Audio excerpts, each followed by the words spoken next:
It's not what you make, it's what you keep. This video is brought to you by the Spider Combat Arena. Support the Kickstarter today. Oh my goodness. So I came across this interview thanks to one of you guys in the Discord, and it's a really good interview. And in the interview, you have Richard Pryor's bodyguard. What he's talking about is essentially the downfall of a lot of black entertainers. Because there are times where it's like, how did you lose that much money that you made during your time as an athlete or as a celebrity, as an actor, whatever it is? How did you lose that money? Where you have a lot of these black actors who will be, big and successful, and then all of a sudden you hear them on the news, hey, they're homeless, or hey, they're working at such and such, at Target, or, they die broke in some cases. And he goes and explains the plight of how, when it comes to wealth, it's a double-edged sword, where he says that, when you're trying to talk to your people, that they're like, who cares, bruh? You're rich. We don't want to hear what you have to say. But at the same time, see, when you have money, your people, their attitude is, you rich. What the f is really your problem? And they know when they try to talk to their people, I just want to know, what can I get? What you talking about? Right. What can I get? And the issue I have with that is that many of these black entertainers, many of these black celebrities, they don't talk to black people, first off, okay? It's not that they won't be received, it's just that they don't talk to the community at all. The only time they talk is when they need something, right? When they're telling you to go out and vote or something like that. Or when they, dancing and, tap dancing for Hillary Clinton, something like that. That's the only time that they actually address the community, because many of them, they don't do anything for the community because they don't have the collective in their mind. They don't care about other black people. They say, hey, you get yours. And I want you to understand that I would say it stems from post-traumatic slave syndrome. That belief of, hey, you get yours, I'll get mine, that has been ingrained in many black communities, and many black people, as we can see from the top all the way from the bottom. It's like, hey, you get yours, don't help out anyone else who's in this position. And that is unfortunate. That is really the position that we're in, is that brainwashing that has occurred. But he then goes on to talk about that, hey, many of them, it messes with their mind, because they don't have anyone, they don't have any friends. We saw this when it came to Ye. Not only that, what people don't understand about the wealth, it can make you trip out. Where he's talking about, hey, I know all y'all are fake. Y'all are just here to get something from me. And that's entirely true. Many of the people in their entourages, they're just there because this person is a celebrity, because of clout. That's it, because they're being paid to be there. So it becomes very isolated when you're at that peak, when you have that wealth. But I would argue that I don't feel sympathy for any of these individuals, because the reason why they feel isolated, the reason why they may feel that way, is because they choose to be. If you had been, with the community, been treating the community right, you wouldn't feel like that. Because hey, you can count on this person, you can count on this one, you can count, this person, you can count on the group to support you.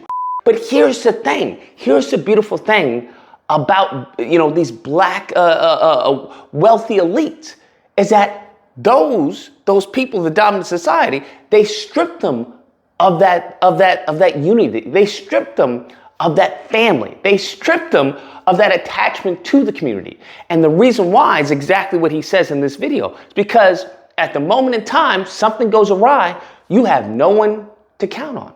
You have no one. He's talking about, hey, they're not going to get you, when you're making money. They're going to get you when you're sick. Right? They're going to get you when you're dead. Because you think while you're young, you making this money, you got it. They're not waiting while you're young. They wait for you to get sick and dead. Because even though you may have a will written down and everything, that will doesn't mean anything.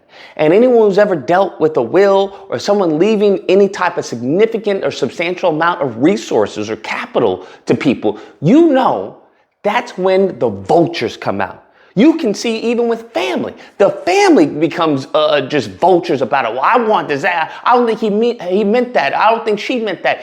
She wasn't in her right state of mind. And they will be very, very wicked like that. So now imagine, you're telling me that this is how in some cases, family members are when it comes to capital. You want to tell me that the demons who gave you that money aren't going to be like that? Stop it. You can miss me with that nonsense. And that's exactly what he says. Flip is dead, and I seen how he was f***ed over at the end, and his children. The moment he died, literally, the wealth was taken and gone. You are, you're isolated. You're an insulated bubble. And the people you've entrusted to get you this money, right? The same thing with Kundus Owens and a lot of them. The same people that you entrusted to give you this paycheck can take it away from you.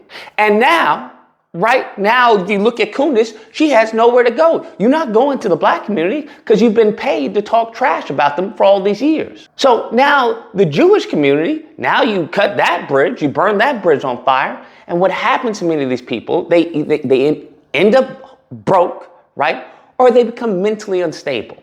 And he further emphasizes this point in saying that, when you get to that point, you're very secretive, right? You're very secretive because you're paranoid in some cases, because people are going to want something. They find out you have this. They're like, hey, why don't you help me out? Why don't you do this? Why don't you do that? So that he says that in some cases, the people that you're going to be giving this wealth to upon your passing, they don't even know you have it. Right? There are some cases the children don't know what you have or what's going to be given to you upon your passing. So how are they going to fight for it when you in fact pass? The reason you can take it is who else know you got it? You ain't let nobody black know you got it. You certainly not let nobody in your family got it. We are under the understanding of this is in the will, but you put your enemy in charge of the will. Because the only people you're going to have left are the lawyers who don't look like you, don't care about you, the CEOs who gave you the money, the executives, the producers, the managers, and all of them are going to be grabbing for the piece of the pie.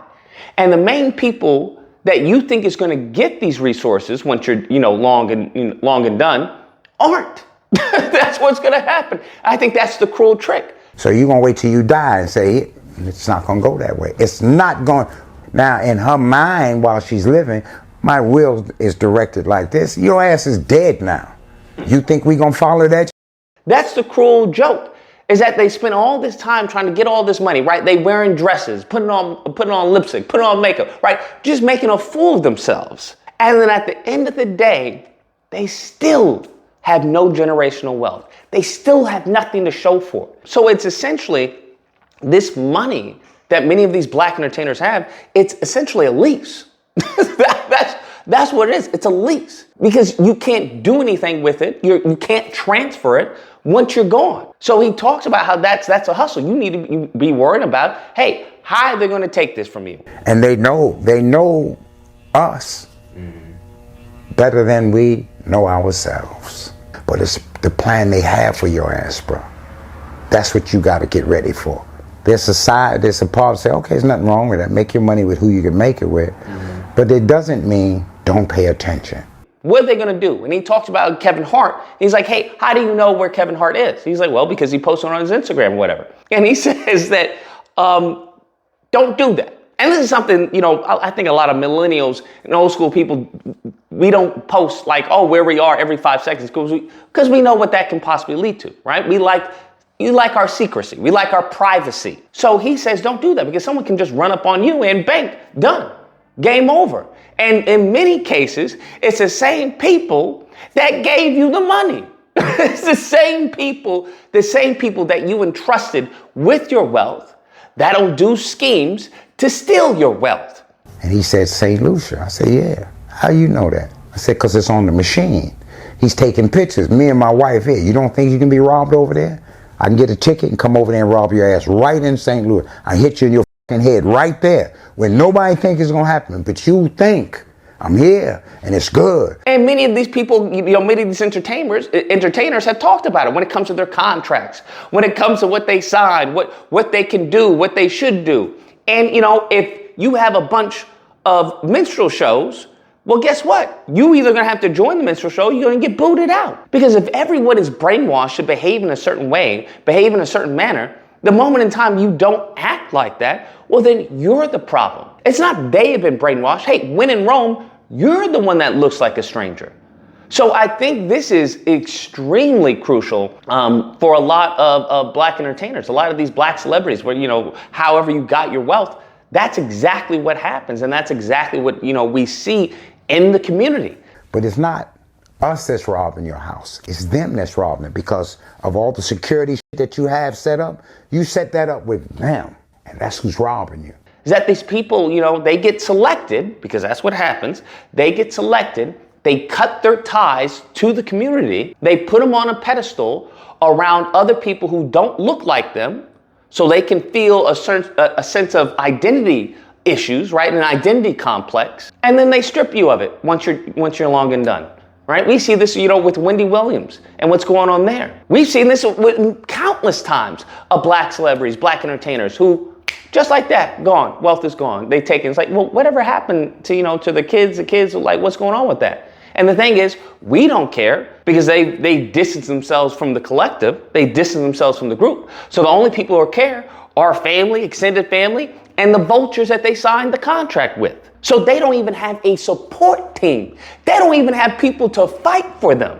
But lastly, I think one of the crucial things that he mentions is that after, these demons go and do this to these people, is that who gets the blame?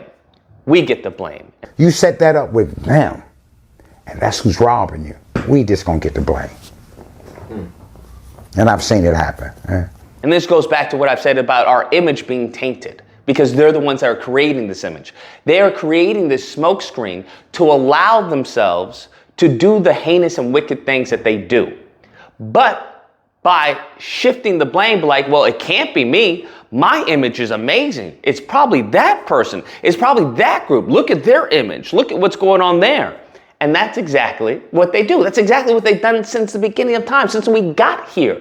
The lineage of evil. They were the ones that were constantly making things racial. They're the ones that had hate in their hearts.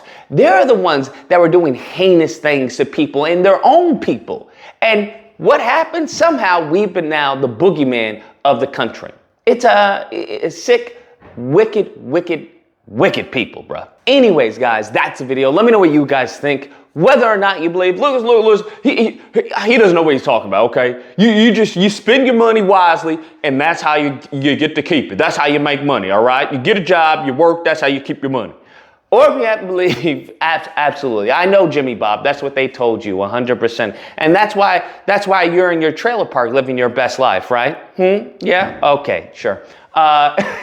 Anyways, if you happen to disagree, you're more than welcome to call in during disagreement days, which are typically held Friday through Sunday. There'll be a number on screen. You call in, we duke it out. Hope you guys enjoyed the video. If you did, please feel free to like, share, comment. Let me know what you guys think, and subscribe. And that fun stuff. And until next time, guys, be amazing. We just gonna get the blame.